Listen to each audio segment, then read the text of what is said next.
नमस्कार। रीट 2025 को लेकर इस वीडियो में विस्तार से चर्चा करूंगा। रीट 2025 की परीक्षा कब होगी ये खबर तो आपने सुन ली होगी। आज इस वीडियो में कई महत्वपूर्ण सवालों पर चर्चा करूंगा। ये सवाल काफी लोग यूट्यूब पर कमेंट करके, फेसबुक, टेलीग्राम, तमाम सोशल मीडिया प्लेटफॉर्म पर अलग अलग जगह कमेंट करके पूछ रहे हैं। ये सवाल सबसे बड़े महत्वपूर्ण है। क्या रीट 2025 में नेगेटिव मार्किंग होगी? सबसे बड़ा सवाल। 2 नंबर सवाल, क्या बीएड कर रहे या डीएलएड कर रहे, बीएसटीसी कर रहे जो अपियरिंग के छात्र हैं, अध्ययनरत छात्र हैं, क्या वो रीट की परीक्षा दे सकते हैं? जो रीट 2022 की जो परीक्षा पास कर ली, क्या उनको वापस से ये परीक्षा देना जरूरी है? जो एक बार रीट पात्रता परीक्षा पास कर ली 2022 वाली, क्या उनको दोबारा देना जरूरी है? तीसरा सवाल हो गया। चौथा सवाल है कि जिनके ग्रेजुएशन प्लस बीएसटीसी या डीएलएड जिन्होंने कर रखी, क्या वो लेवल 2 के लिए योग्य हैं? क्या ग्रेजुएशन प्लस स्पेशल बीएसटीसी जिन्होंने कर रखी है वो लेवल 2 के लिए योग्य हैं? क्या ग्रेजुएशन में 50% होना जरूरी है? इन तमाम सवालों को लेकर इस वीडियो में विस्तार से चर्चा करूंगा। इन सवालों पर चर्चा करने के बाद आपके सारे डाउट दूर हो जाएंगे। इसलिए यदि आप मेरे चैनल पर पहली बार जुड़े हैं तो चैनल को सब्सक्राइब कर लें, ताकि आपको तमाम जानकारी मिलती रहे, ऑथेंटिक, और आपके सारे डाउट दूर होते रहें। आपको मालूम है कि रीट का विज्ञापन लगभग नवंबर में जारी होने जा रहा है। इसकी परीक्षा जनवरी 2025 में लगभग 15 जनवरी के बाद आयोजित होने जा रही है। 15 जनवरी के बाद या लगभग आयोजित होने जा रही है। सबसे बड़ा सवाल जो मैंने आपको बताए हैं, इन सवालों पर तो मैं चर्चा करूंगा ही, लेकिन क्या ये उपचुनाव का खेल है? क्योंकि जल्द ही राजस्थान में उपचुनाव होने वाले हैं। रीट 2025 का आयोजन को लेकर छात्र पिछले काफी महीनों से सोशल मीडिया पर मांग उठा रहे थे। सरकार कह रही थी हम आयोजन करवाएंगे, आखिर वो घड़ी आ गई, सरकार आयोजन की घोषणा कर दी, लेकिन अभी तक ये पता नहीं चला। ये तो एक रीट पात्रता परीक्षा है, कितने पदों पर भर्ती आएगी और मुख्य परीक्षा कब होगी, सबसे बड़ा सवाल है। क्योंकि मास्टर और अध्यापक तो उसी परीक्षा से बन पाएंगे, लेकिन उससे पहले यह भी पास करनी होगी जिन्होंने पहले पास नहीं करी या अध्ययनरत है। अब उपचुनाव का खेल है, क्योंकि तमाम पार्टियां वोट बैंक की डर से ही और चुनाव के डर से ही भर्तियां निकालते हैं। भले ही कुछ कहें, लेकिन सच्चाई है जो कड़वी है। सवाल नंबर 1 है कि क्या रीट 2025 में नेगेटिव मार्किंग होगी? एक खबर चली कि यदि नवाचार कर रहे हैं आरपीएससी की तरह है, यदि रीट 2025 में 5वां विकल्प नहीं होगा तो नेगेटिव मार्किंग होगी। क्या राजस्थान सरकार के पास इस बात का पावर है कि वो रीट में नेगेटिव मार्किंग कर सकते हैं? सबसे बड़ा सवाल। राजस्थान सरकार के पास पावर नहीं है। क्यों नहीं है? राष्ट्रीय अध्यापक शिक्षा परिषद एनसीटीई के पास पावर है। उन्होंने 2011 में एक गाइडलाइन जारी की थी। उस गाइडलाइन का हिस्सा आपके स्क्रीन पर है। जब आप 2011 की गाइडलाइन पढ़ेंगे तो उस गाइडलाइन में साफ लिखा होता है कि साइकोलॉजी के, मैथ के, हिंदी के, अंग्रेजी के जो भी सब्जेक्ट होते हैं, पूरा स्ट्रक्चर दिया है आपके स्क्रीन पर। किसके कितने प्रश्न होंगे, कितने घंटे का पेपर होगा, टोटल कितने प्रश्न होंगे, नेगेटिव मार्किंग होगी या नहीं होगी, सारा स्ट्रक्चर दिया होता है। क्योंकि टेट के बारे में एनसीटी ही डिसाइड करता है। क्योंकि अध्यापक की योग्यता का एक ये भी पहलू है, टेट पास होना, जो एनसीटी की योग्यता का निर्धारण करना पावर एनसीटी को दिया गया है। इसलिए राज्य सरकार बाउंड है। अब नेगेटिव मार्किंग तो नहीं कर सकती। मध्य प्रदेश राज्य सरकार ने करी थी पीछे नेगेटिव मार्किंग, उसके बाद राज्य सरकार को मध्य प्रदेश में वापस हटानी पड़ी टेट परीक्षा में नेगेटिव मार्किंग को। इसलिए नेगेटिव मार्किंग तो नहीं हो सकती। टेट की गाइडलाइन में यह भी बताया गया है कि 4 विकल्प होंगे। अब आप सोच रहे होंगे कि बाद में 5वां विकल्प भी नहीं कर सकते। नहीं, ये कर सकते हैं। ये 5वां विकल्प किसी प्रश्न का विकल्प नहीं है। विशेष तौर पर आंसर तो 4 ही ऑप्शन में देना है पांचवा विकल्प यह बताएगा कि आपने पर्सन ये अटेंड किया या नहीं किया। होता क्या है कि बैकडोर से ओमार शीट भरने के कई आरोप राजस्थान में लगे फर्जीवाड़े को रोकने के लिए एक पहलू, एक नवाचार किया गया, इसलिए यह पांचवा विकल्प हो सकता है और इसमें कोई भी टेट गाइडलाइन का वायलेशन नहीं होगा, एनसीटी का, क्योंकि यह पांचवा विकल्प किसी पर्सन का सही या गलत उत्तर नहीं बताता है। ये पर्सन आपने किया या नहीं किया इस बात को बताता है, जो टेट गाइडलाइन इसके बारे में कोई चर्चा नहीं करती। आंसर आपको 4 विकल्प में ही देना है, चारों विकल्प में से कौन सा है, इसलिए पांचवा विकल्प जुड़ जाएगा, नेगेटिव मार्किंग नहीं करेगी। कानूनी तरीके से और पावर के तहत लीगल रूप से आपको मैंने ये बता दिया, इसलिए नेगेटिव मार्किंग नहीं होगी, पांचवा विकल्प होगा। अधिकारी कई बार खबर दे देते हैं, उनको मालूम नहीं होता है, तब अध्ययन करते हैं तब मालूम है। ऐसे मध्य प्रदेश में भी किया, उसके बाद हटानी पड़ी। अब आता है कि अपियरिंग वाले जो बीएड कर रहे हैं या डीएलएड कर रहे हैं, बीएसटीसी कर रहे हैं, क्या वो रीट की परीक्षा दे सकते हैं? हाँ, दे सकते हैं।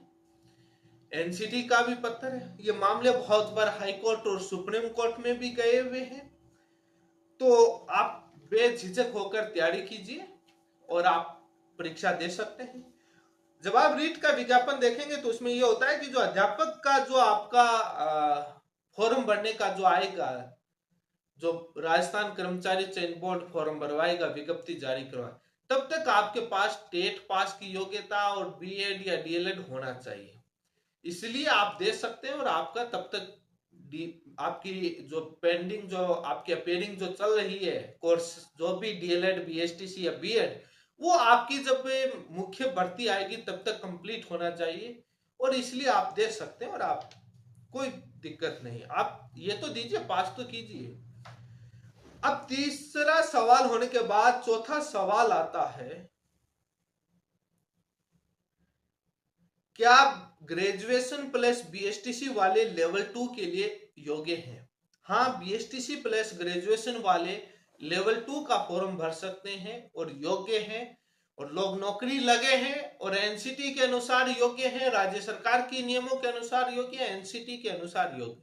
आप 2010 और 11 की अधिसूचना पढ़ेंगे, उसमें साफ लिखा है कि ग्रेजुएशन प्लस 2 ये डिप्लोमा, जो भी उसका नाम डीएलएड या बीएसटीसी, वो लेवल 2 की योग्यता का हिस्सा आप भर सकते हैं और आप टेट रीट का दे सकते हैं, लेवल 2 का, बीएसटीसी वाले जिन्होंने ग्रेजुएशन।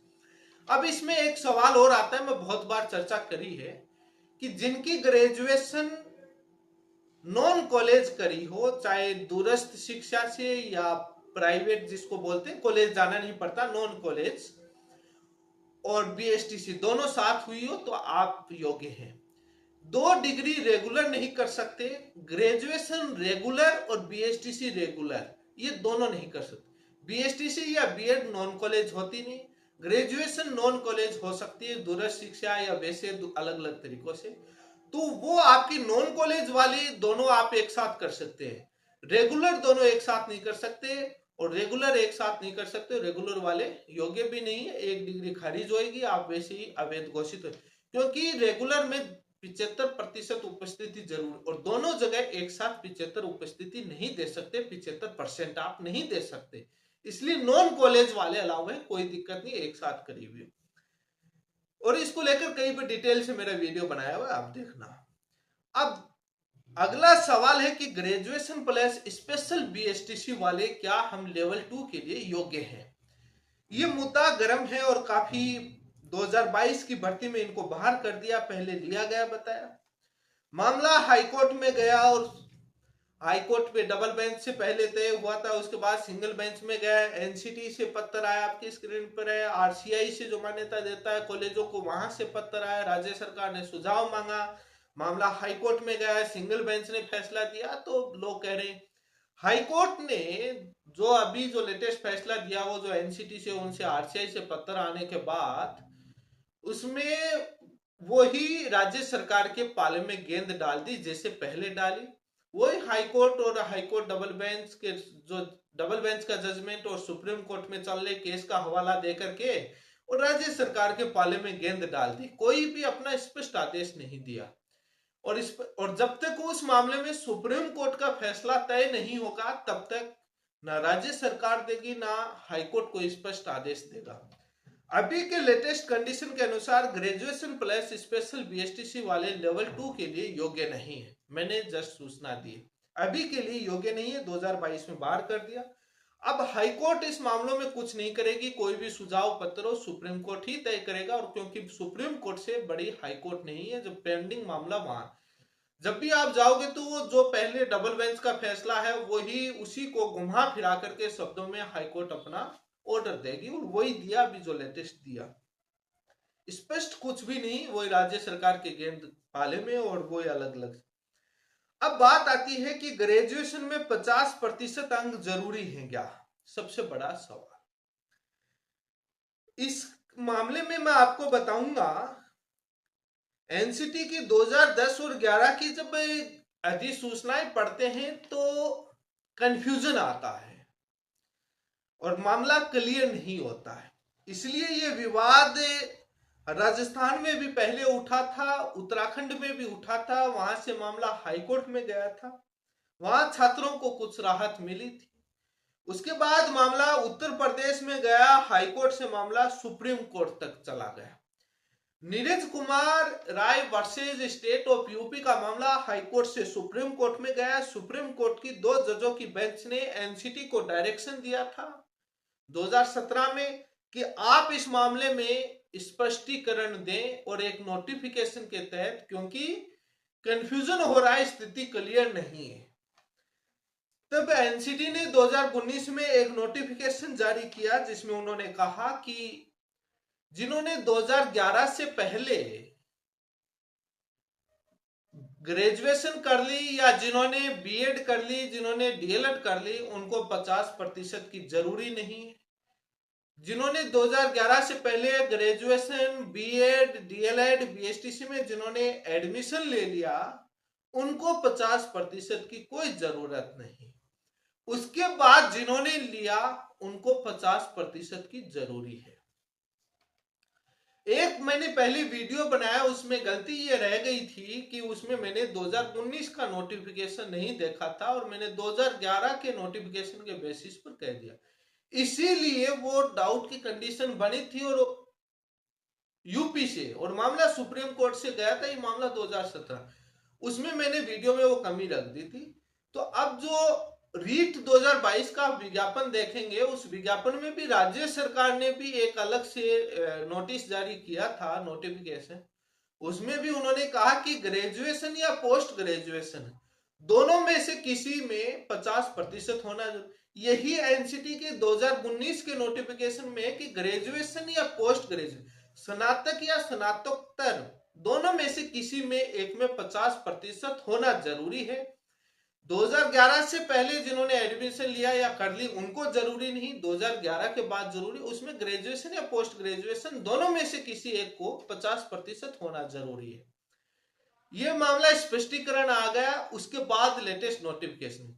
इसलिए राज्य सरकार ने भी जो रीट 2022 और एक अलग से नोटिफिकेशन निकाला था, उसमें लेवल 2 के लिए ग्रेजुएशन में 50% होना जरूरी है। 2011 के बाद जिन्होंने ग्रेजुएशन या बीएड या बीएसटीसी में एडमिशन लिया उनको लिए।